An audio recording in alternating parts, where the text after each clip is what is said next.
Il faut retenir que il y a 1 an déjà, j'étais à Dakar pour discuter du franc CFA et de ses problèmes. Et ces 2 auteurs, les journalistes et chercheurs à Dakar, m'ont montré qu'il y avait une cellule de veille et que la question du CFA, nous ne lâcherons rien là-dessus. Nous allons continuer à en parler, à approfondir la critique et à approfondir aussi les propositions alternatives. Parce qu'il est établi clairement aujourd'hui, et dans l'ouvrage c'est bien dit, que le CFA en fait est une grosse escroquerie morale. Il reste maintenant à faire en sorte qu'à défaut de convaincre les chefs d'État des pays de la zone franc à s'engager dans une sortie de ce système, à être pédagogique, à parler aux populations, à parler aux commerçants, à parler aux opérateurs économiques, à parler aux agents économiques de ces pays pour que cette opinion se soulève.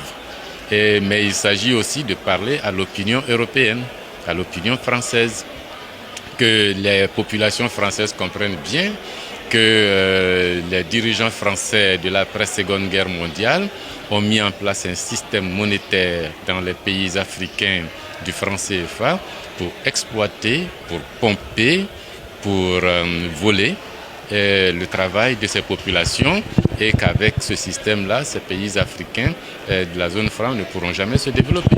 Dans le même temps, certains chefs d'État, comme le président de Côte d'Ivoire, Alassane Ouattara, disaient un jour dans un entretien que le CFA c'est une bonne monnaie, c'est une monnaie qui est adaptée aux économies africaines. Oui, il a été gouverneur de la Banque centrale.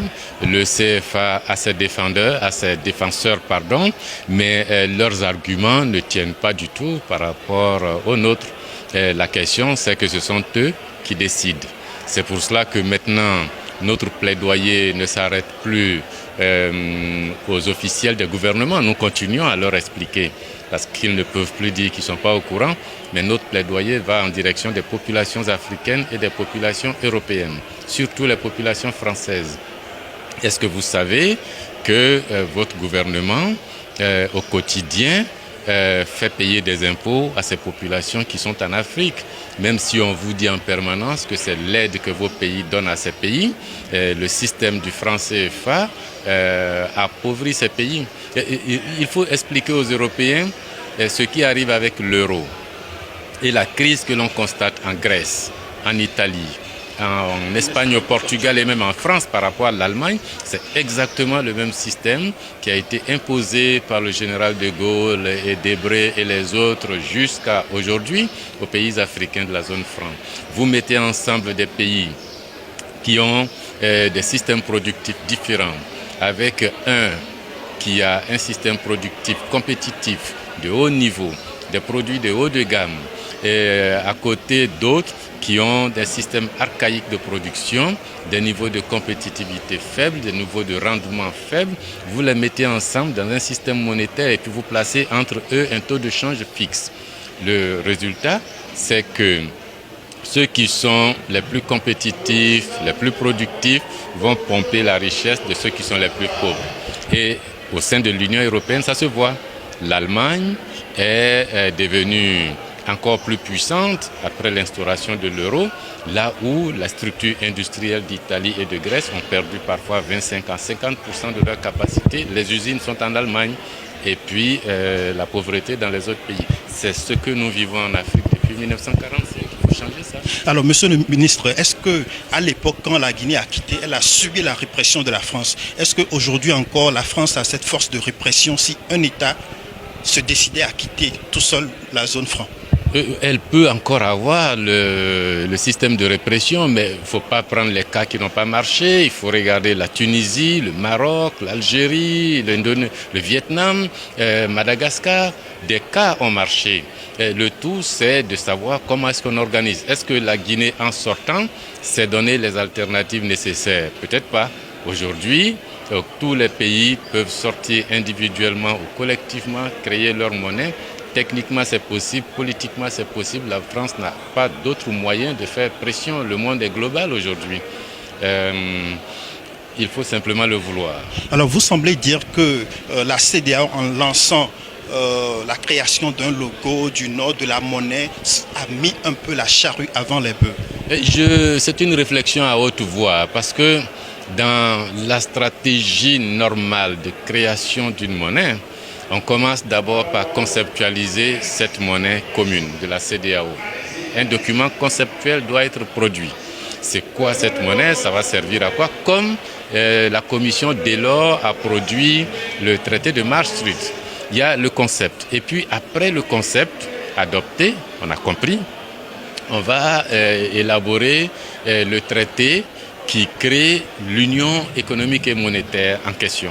Vous voulez une nouvelle monnaie dans la CEDEAO? C'est une union économique et monétaire qui va créer cette monnaie. Comment s'appelle cette union? Comment est-ce qu'elle sera structurée? Où est-ce qu'elle va s'installer? Quels sont ses... Enfin, on fait un traité. Et les chefs d'État adoptent ce traité et les peuples vont ratifier ce traité. On est informé que quelque chose va se passer. Et puis, la troisième étape, c'est de rédiger les statuts de la Banque centrale qui va créer cette monnaie CEDEAO. La Banque centrale, elle va se situer où? Les réserves d'échange vont se gérer comment? La parité entre la monnaie qui va être CEDEAO et les monnaies actuelles va se fixer comment? Est-ce qu'un Dalassi sera égal à un Escudo, sera égal à un CFA dans la nouvelle monnaie? Ou est-ce qu'on fait des proportions comme les Européens ont fait les proportions? Comment l'actionnariat va se présenter? Est-ce qu'on fait comme dans l'UMOA actuel où tous les pays ont le même niveau?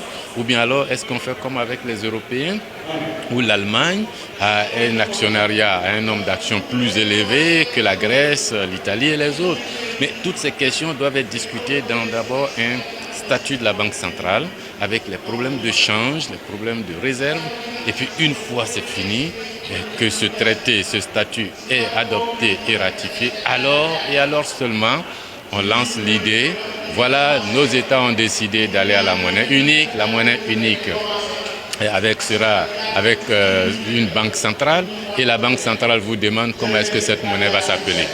Est-ce qu'elle va s'appeler le Sika? Est-ce qu'elle va s'appeler le Wari? Est-ce qu'elle va s'appeler le Kori? Et puis, comment ça va se dessiner les billets, les pièces? Est-ce qu'il nous faut des billets de 100 000, des billets de 10 000, des billets de 500? Où est-ce qu'on ira fabriquer ces billets? Est-ce qu'on les fait à Guédiawaye ou est-ce qu'on les fait en Chine? Est-ce qu'on les fait à Abidjan? Et quel est l'imprimeur qui va faire? Alors on commence à réfléchir à toutes ces questions qui sont des questions finales. Mais quand la commission de la CEDEAO lance déjà un concours pour trouver le nom, le logo, les couleurs, alors qu'on n'a aucun document conceptuel, on n'a aucun traité qui crée la zone monétaire. On n'a même pas un projet de statut de la Banque centrale. Nous autres, on se dit, il y a des façons de commencer à avancer qui nous rassurent que les choses vont marcher. Quand vous commencez par vous habiller en portant votre pantalon, votre costume avant le slip, on se demande comment vous allez sortir. Avez-vous adressé ces observations à la Commission? Je les ai formulées à plusieurs reprises, mais pas à la Commission. Il se pose également la question de l'après-CFA en termes de gestion de cette monnaie. Est-ce que cette question est réglée? Ce sont les États qui doivent régler, mais théoriquement, cette question est réglée. En termes de recherche, cette question est réglée. L'ouvrage dont on vient de parler trace les voies qui sont connues. Vous voulez sortir du CFA, on sait comment il faut le faire. Qu'est-ce que vous faites en sortant, on sait comment il faut le faire. Mais enfin, il ne faut pas que les Africains s'amusent. Le Ghana à côté fait comment? La Tanzanie fait comment? Le Libéria fait comment? Le Maroc, qui est le premier gros investisseur dans les pays africains, fait comment? Quand on n'a pas envie de bouger, on trouve des alibis. La monnaie, c'est un objet de souveraineté. Dans toutes les constitutions de tous nos pays, il est dit que l'émission monétaire, la parité, relève du domaine de la loi. C'est aux hommes politiques de décider, c'est au Parlement de décider, c'est aux chefs d'État de décider, qu'ils fassent leur travail, mais qu'ils ne commencent pas à crier déjà aux difficultés qui font que le travail va être mal fait. Il faut déjà faire et puis on corrige.